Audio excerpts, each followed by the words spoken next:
नमस्कार, मैं हूं आपके साथ पूर्णिमा मिश्रा।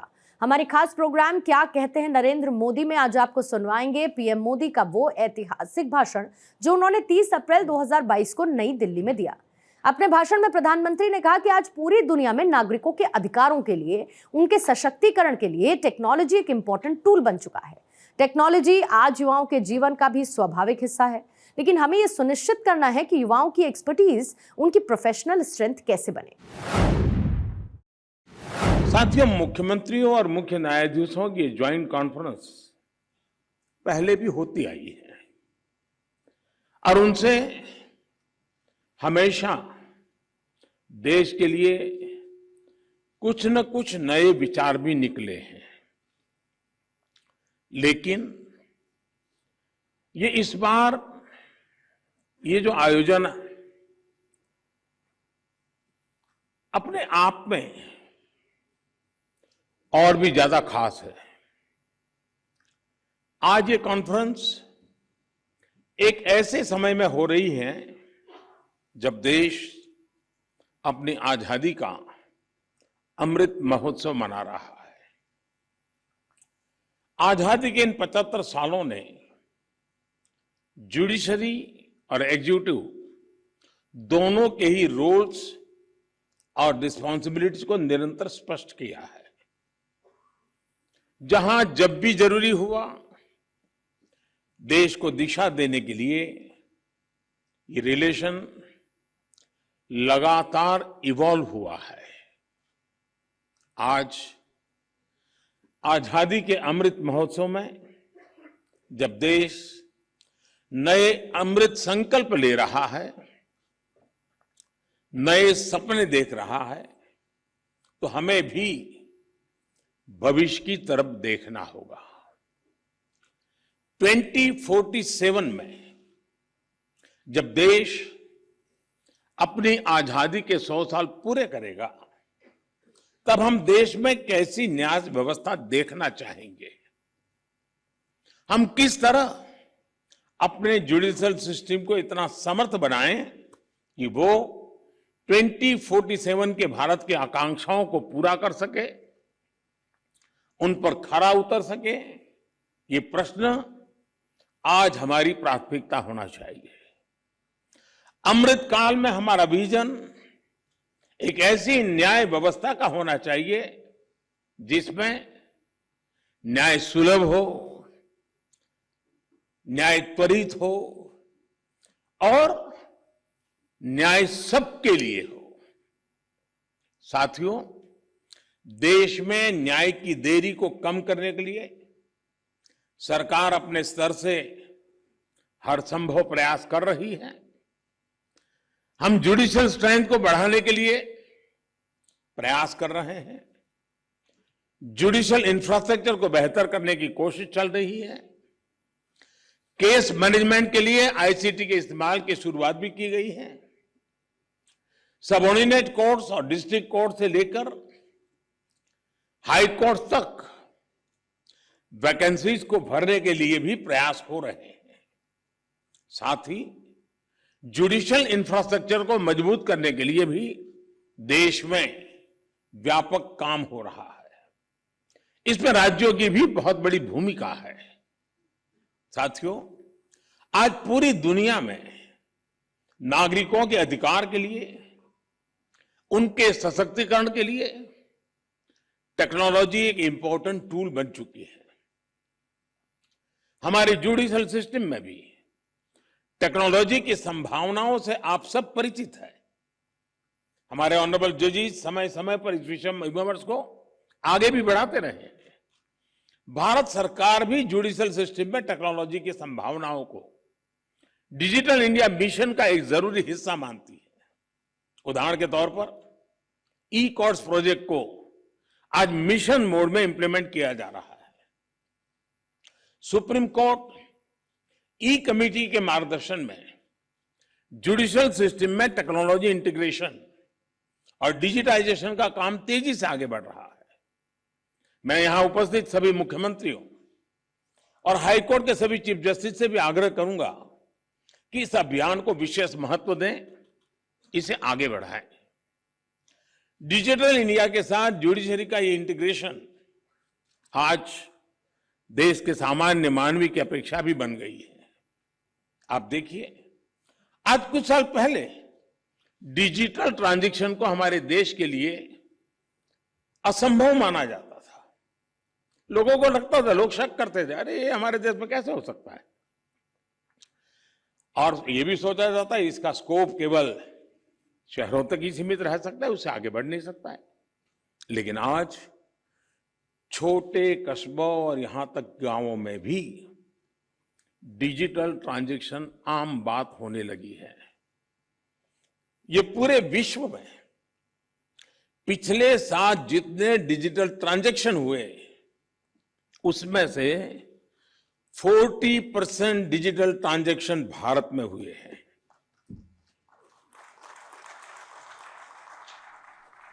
सरकार से जुड़ी वो सेवाएं जिनके लिए पहले नागरिकों को महीनों ऑफिसेज के चक्कर काटने पड़ते थे, वो अब मोबाइल पर अवेलेबल हो रही है। ऐसे में स्वाभाविक है जिस नागरिक को सेवाएं और सुविधाएं ऑनलाइन उपलब्ध हो रही हैं, वो न्याय के अधिकार को लेकर भी वैसे ही अपेक्षाएं करेगा।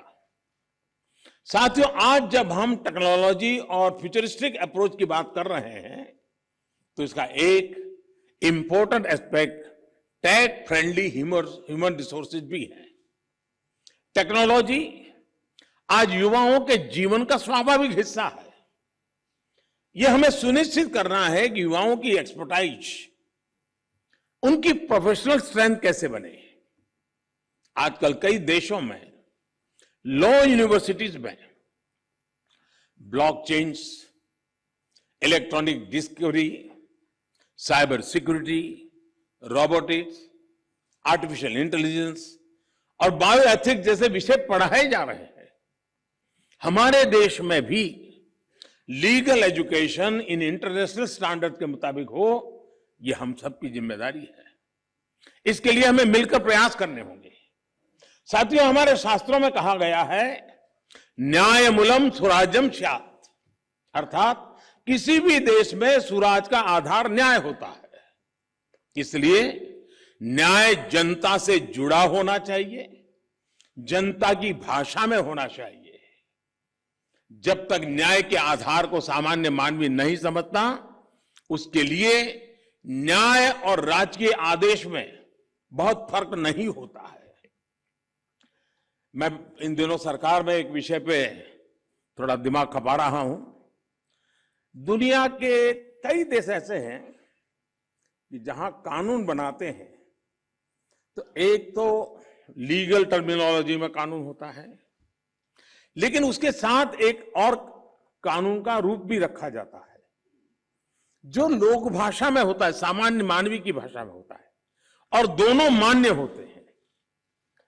और उसके कारण सामान्य मानवी को कानूनी चीजों को समझने में न्याय के दरवाजे खटखटाने की जरूरत नहीं पड़ती है। हम कोशिश कर रहे हैं कि आने वाले दिनों में हमारे देश में भी कानून एक पूरी तरह लीगल टर्मिनोलॉजी हो, लेकिन साथ साथ वही बात सामान्य व्यक्ति की समझ में आए उस भाषा में, और वो भी दोनों एक साथ असेंबली में या पार्लियामेंट में पारित हो, ताकि आगे चल करके सामान्य मानवी उसके आधार पर अपनी बात रख सकता है। दुनिया के कई देशों में ये परंपरा है। अभी मैंने एक टोली बनाई है, वो उसका अध्ययन कर रही है। साथियों, हमारे देश में आज भी हाई कोर्ट्स और सुप्रीम कोर्ट की सारी कार्यवाही इंग्लिश में होती है। और मुझे अच्छा लगा सीजेआई ने स्वयं ने इस विषय को स्पर्श किया, तो कल अखबारों को पॉजिटिव खबर का अवसर तो मिलेगा अगर उठा ले तो।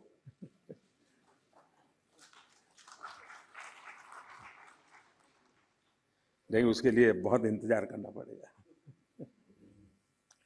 साथियों, एक बड़ी आबादी को न्यायिक प्रक्रिया से लेकर फैसलों तक को समझना मुश्किल होता है। हमें इस व्यवस्था को सरल और आम जनता के लिए ग्राह्य बनाने की जरूरत है। हमें कोर्ट्स में स्थानीय भाषाओं को प्रोत्साहन देने की जरूरत है। इससे देश के सामान्य नागरिकों का न्याय प्रणाली में भरोसा बढ़ेगा, वो उससे जुड़ा हुआ महसूस करेगा। अब इन समय हम एक कोशिश कर रहे हैं कि टेक्निकल एजुकेशन और मेडिकल एजुकेशन मातृभाषा में क्यों नहीं होना चाहिए। हमारे बच्चे जो बाहर जाते हैं दुनिया की वो भाषा कोशिश करते हैं पढ़ करके फिर मेडिकल कॉलेज की, तो हम हमारे देश में कर सकते हैं। और मुझे खुशी है कई राज्यों ने मातृभाषा में टेक्निकल एजुकेशन, मेडिकल एजुकेशन के लिए कुछ इनिशिएटिव लिए हैं। तो आगे चल करके उसके कारण गांव का गरीब का बच्चा भी जो भाषा के कारण रुकावटें महसूस करता है, उसके लिए सारे रास्ते खुल जाएंगे। और ये भी तो एक बड़ा न्याय है, ये भी एक सामाजिक न्याय है। सामाजिक न्याय के लिए न्यायपालिका के तराजू तक जाने की जरूरत नहीं होती है। सामाजिक न्याय के लिए कभी भाषा भी बहुत बड़ा कारण बन सकती है। साथियों, एक गंभीर विषय सामान्य आदमी के लिए कानून की पेचीदगियां भी है। 2015 में हमने करीब 1800 ऐसे कानूनों को चिन्हित किया था जो अप्रासंगिक हो चुके थे। इनमें से जो केंद्र के कानून थे, ऐसे 1450 कानूनों को, 1450 कानूनों को हमने खत्म किया। लेकिन राज्यों की तरफ से केवल 75 कानून ही खत्म किए गए हैं। मैं आज सब बड़ी आदरणीय मुख्यमंत्रीगण यहां बैठे हैं, मैं आपसे बहुत आग्रह करता हूं कि अपने राज्य के नागरिकों के अधिकारों के लिए, उनकी ईज ऑफ लिविंग के लिए आपके यहां भी ये कानूनों का इतना बड़ा जाल बना हुआ है, काल बाह्य कानूनों में लोग फंसे पड़े हैं, उन कानूनों को निरस्त करने की दिशा में आप कदम उठाइए। लोग बहुत आशीर्वाद देंगे जी।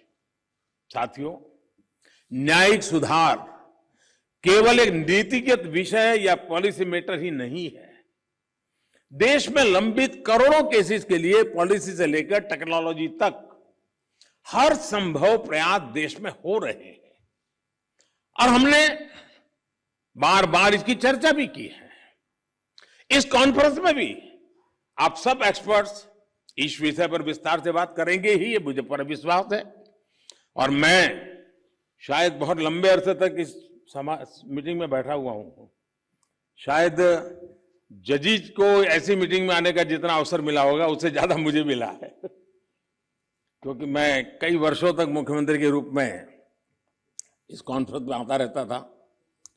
अब यहां बैठना मौका आ गया है तो यहां से आता रहता हूं। तो एक प्रकार से मैं इस महफिल में सीनियर हूं।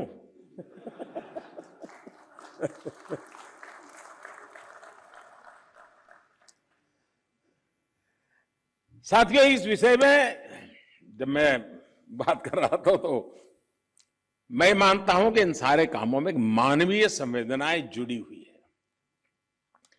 मानवीय संवेदनाओं को भी हमें केंद्र में रखना ही होगा।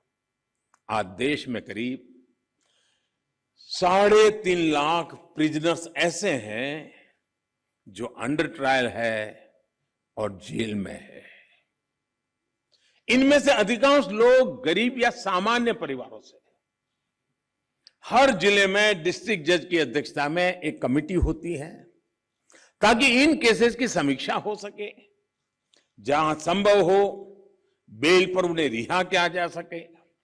मैं सभी मुख्यमंत्रियों और हाई कोर्ट के जजेस से अपील करूंगा कि मानवीय संवेदनाओं, उन संवेदनाओं और कानून के आधार पर इन मामलों को भी अगर संभव हो तो प्राथमिकता दी जाए।